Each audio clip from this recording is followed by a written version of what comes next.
Please like the video and share it so that it reaches many more people and you get sawaba, or rewards from Allah.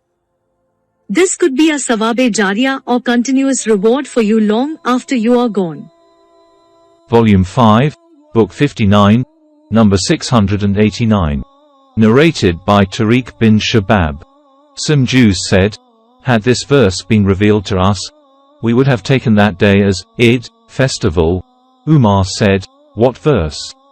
They said, this day I have perfected your religion for you, completed my favor upon you, and have chosen for you Islam as your religion. 5.3. Umar said, I know the place where it was revealed. It was revealed while Allah's apostle was staying at Arafat. Volume 5, Book 59, number 690. Narrated by Aisha. We set out with Allah's apostle, and some of us assumed the Ram for Umrah, some assumed it for Hajj, and some assumed it for both Hajj and Umrah.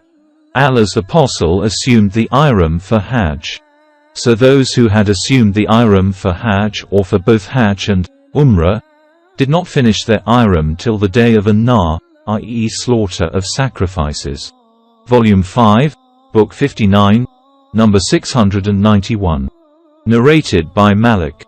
The same as above, Hadith 690, saying, we set out with Allah's apostle in Hajjat al-Wada.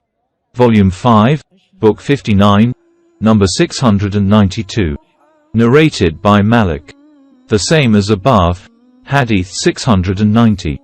Volume 5, Book 59, number 693. Narrated by Sa'd. The Prophet visited me during Hajjat al-Wada, while I was suffering from a disease which brought me to the verge of death.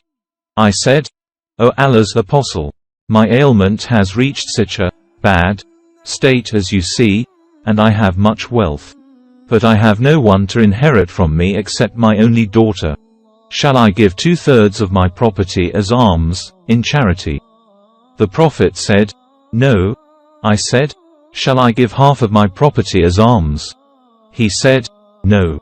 I said, shall I give 1/3 of it? He replied, 1/3, and even 1/3 is too much. It is better for you to leave your inheritors wealthy rather than to leave them poor, begging people for their sustenance. And whatever you spend for Allah's sake, you will get reward for it, even for the morsel of food which you put in your wife's mouth. I said, O Allah's apostle, should I remain in Mecca behind my companions who are going with you to Medina? The Prophet said, if you remain behind, any good deed which you will do for Allah's sake will upgrade and elevate you. Maybe you will live longer so that some people may benefit by you and some other, i.e. infidels, may get harmed by you. The Prophet then added, O Allah, complete the migration of my companions and do not turn them on their heels. But the poor Sa'd bin Khawla, not the above-mentioned Sa'd, died in Mecca. Allah's apostle pitied Sa'd, for he died in Mecca. Volume 5, Book 59, number 694. Narrated by Ibn Umar. The Prophet got his head shaved during Hajjat al-Wada. Volume 5, Book 59, number 695. Narrated by Ibn Umar. During Hajjat al-Wada, the Prophet and some of his companions got their heads shaved, while some of his companions got their hair cut short. Volume 5, Book 59, number 696. Narrated by Abdullah bin Abbas. That he came riding a donkey when Allah's apostle was standing at Mina during Hajjat al-Wada, leading the people in prayer. The donkey passed in front of a part of the row of the people offering the prayer. Then he dismounted from it and took his position in the row with the people. Volume 5, Book 59, number 697. Narrated by Hisham's father. In my presence, Osama was asked about the speed of the Prophet during his Hajj. He replied, it was al-anak, i.e. moderate easy speed. And if he encountered an open space, he used to increase his speed. Volume 5, Book 59, number 698. Narrated by Abdullah bin Yazid al-Khatmi, that Abu Ayyub informed him that he offered the Maghrib and Isha prayers together with the Prophet during Hajjat al-Wada. Volume 5, Book 59, number 699. Narrated by Abu Musa. My companions sent me to Allah's Apostle to ask him for some animals to ride on as they were accompanying him in the army of al-Usra, and that was the Ghazwa, battle, of Tabuk. I said, O Allah's Prophet, my companions have sent me to you to provide them with means of transportation. He said, By Allah, I will not make you ride anything. It happened that when I reached him, he was in an angry mood, and I didn't notice it. So I returned in a sad mood because of the refusal of the Prophet and for the fear that the Prophet might have become angry with me. So I returned to my companions and informed them of what the Prophet had said.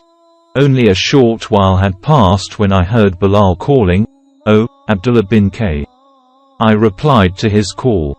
Bilal said, Respond to Allah's Apostle who is calling you. When I went to him, i.e. the Prophet, he said, Take these 2 camels tied together and also these 2 camels tied together, referring to 6 camels he had brought them from Sad at that time. The Prophet added, Take them to your companions and say, Allah, or Allah's Apostle, allows you to ride on these, so ride on them. So I took those camels to them and said, The Prophet allows you to ride on these camels, but by Allah, I will not leave you till some of you proceed with me. To somebody who heard the statement of Allah's Apostle, Do not think that I narrate to you a thing which Allah's Apostle has not said. They said to me, We consider you truthful, and we will do what you like. The sub-narrator added, So Abu Musa proceeded along with some of them till they came to those who have heard the statement of Allah's Apostle wherein he denied them some animals to ride on, and his statement, whereby he gave them the same. So these people told him the same information as Abu Musa had told them.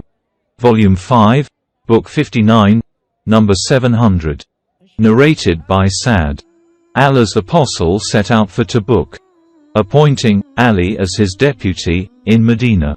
Ali said, Do you want to leave me with the children and women? The Prophet said, Will you not be pleased that you will be to me like Aaron to Moses? But there will be no prophet after me. Volume 5, Book 59, number 701. Narrated by Safwan bin Ya'la bin Umayyah, that his father said, I participated in al-Usra, i.e. Tabuk, along with the Prophet. Ya'la added, My participation in that Ghazwa was the best of my deeds to me. Ya'la said, I had a laborer who quarreled with somebody, and one of the 2 bit the hand of the other. Arta, the sub-narrator, said, Safwan told me who bit whom but I forgot it, and the one who was bitten pulled his hand out of the mouth of the biter. So one of the incisors of the biter was broken. So we came to the Prophet and he considered the biter's claim as invalid, i.e. the biter did not get a recompense for his broken incisor. The Prophet said, Should he leave his hand in your mouth so that you might snap it as if it were in the mouth of a male camel to snap it?